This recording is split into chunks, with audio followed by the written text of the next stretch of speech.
In this video, Naval Ravikant will share 11 genius insights and traps that a lot of people fall for, including my father. I'm Jordan, made over $5 million, hired 50 people, and I wish I heard the following earlier in my life. A calm mind is a bigger problem, but I think everybody wants to have a calm mind. Well, meditation, that actually does, you've talked about that before. Yeah, meditation is an overloaded word. It means everything to every person. I think understanding is probably a better route. What you want to be is you don't want to be meditative for an hour a day while you sit there with your eyes closed. You want to be meditative all the time. And so anything that is consistently with you is a byproduct of understanding. It's a deep conviction. And you're only going to get there by thinking it through for yourself. In a way, reading other people's philosophy, including reading the almanac, is like reading the answers to a bunch of math problems. Like you got a math textbook, then you skip to the end, you start reading the answers. Well, that's not going to do anything for you. What you want is the understanding. So you can get inspired by other people, but you have to figure it out for yourself. And the things in which you have deep conviction, they do modify your psyche. They do modify your mind. They do modify your internal state. And so that's the kind of meditation that you want. You also don't want to self-obsess too much. You want to find things outside of yourself if you want a calmer mind, because, all depressed people are victims of rumination. They're self-obsessed. They're constantly thinking about themselves. And you can see that people who are either highly religious or they have children, they have something that they love more than themselves. They're not self-obsessed, so they can kind of get out of their own mind. So in that sense, I think modern therapy, where you can just sit there with a therapist and go in circles for 10 years, can be a trap, because you're just obsessing about yourself all over again. And the more seriously you take yourself, the less happy you're going to be, because at the end of the day, there's nothing.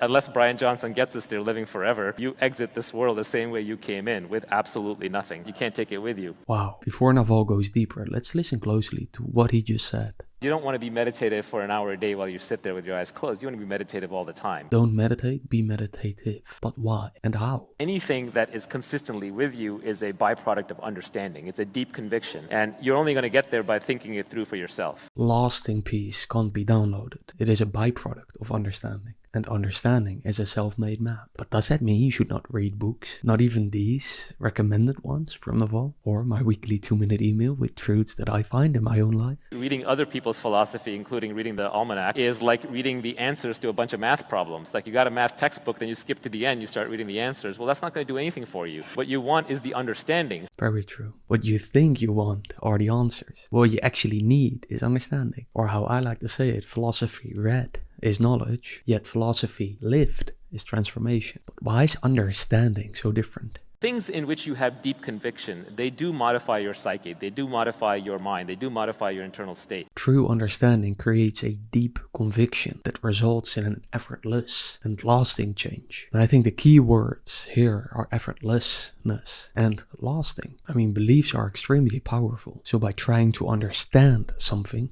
you remove the belief, you remove the untruth, and you will change how you feel without effort involved. Like, for example, children who have not realized yet that Santa Claus is not real and thus live in fear when their parents tell them that they're on the naughty list. In that same way, when you understood, when that understanding came to you that he wasn't real, you no longer felt this fear being on the naughty list. All of it without effort, because you understood. You also don't want to self-obsess too much. You want to find things outside of yourself if you want a calmer mind, because, all depressed people are victims of rumination. They're self-obsessed. They're constantly thinking about themselves. The great paradox: to experience more peace, think less about yourself. And think about it, doesn't our greatest teacher live outside of our thoughts? What I mean with that is that the more you lose yourself in something outside of you, the more you experience no mind, or mushin, the flow state we all know. And I have found for myself that the great life is one that is spent in the most amount of flow, in the most time spent in no mind.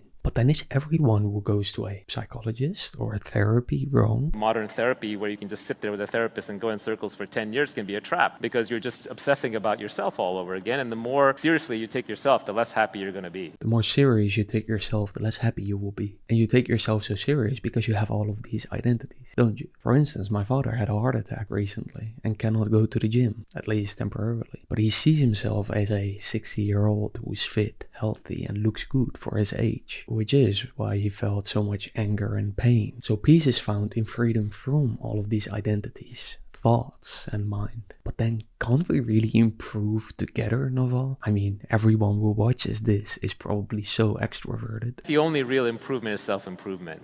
As you know, I don't really believe in groups other than as a vehicle for the individual to improve themselves. All rights are fundamentally individual rights. All truth-seeking is an individual thing. Curiosity is an individual thing. Groups are effective for getting things done. Humans are an organized species. We're not hive mind like ants or bees, but we are meant to kind of rally together, use our ideas, tell stories to each other, inspire each other, and then use collective efforts to get what we want. But if you're looking to improve yourself, or if you're looking to figure out the truth, you're probably much better off as an individual following your own natural curiosity. Follow your curiosity. But what if you have the desire to make money? That's really what it boils down to, is curiosity and sort of a commitment to learning the correct answer. And I think if you have that, then you can fulfill almost any desire. Following your curiosity is the effortless way to fulfill your desires. But then how do you follow your curiosity and still make money while avoiding this self-obsession and the stress that comes with it? Well, that was my question, and Naval shares 16 genius insights about exactly that in this video. See you there or in the weekly email that I write that you receive if you download this Google Sheet with over 80 free tools that I use in my personal life and business. Talk soon.